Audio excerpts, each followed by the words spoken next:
yung dog bowl nyo. Hintayin si mama. Wala nang nakakain.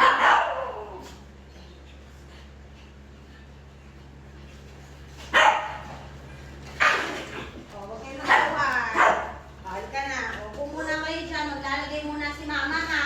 Bago kakain na very good yung mga babies ni mama eh. Cloud, stop yan.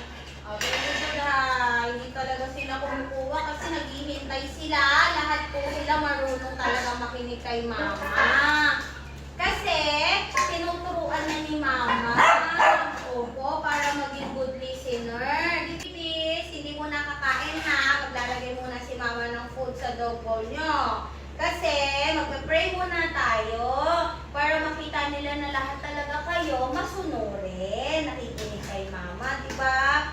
Kasi lahat po sila natuto na.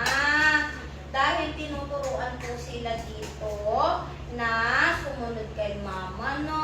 Very good yung mga babies na yan eh. Kung ano yung nakikita nila, yun na din yung ginagawa nila. Kaya lang sila mababait na. Diba, babies? O, kakain na kayo ha. Wait lang ha. Maglalagay lang si mama ha. Lagay muna si mama nitong ano nyo ha. Para healthy kayong lahat ha. Wala mo nang kukuha. O, diba? Wala talagang kumukuha yan. Kasi nga, mababait talaga sila. Train po sila. Bago kumain, maghihintay kay mama. O, sige. Magpa-pray muna daw tayo ha. Bago tayo kakain ha. Sila na daw mag-lead ng prayer. O, Lalan. Okay? O, tingin na lahat kay mama para magpa-pray na tayo.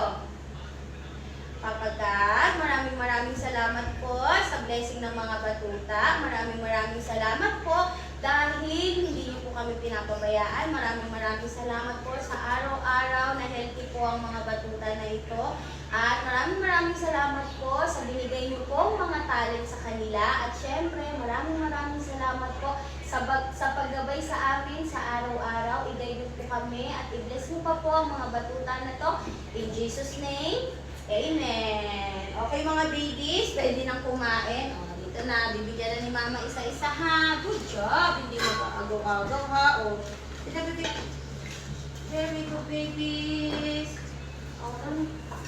Ito, ano?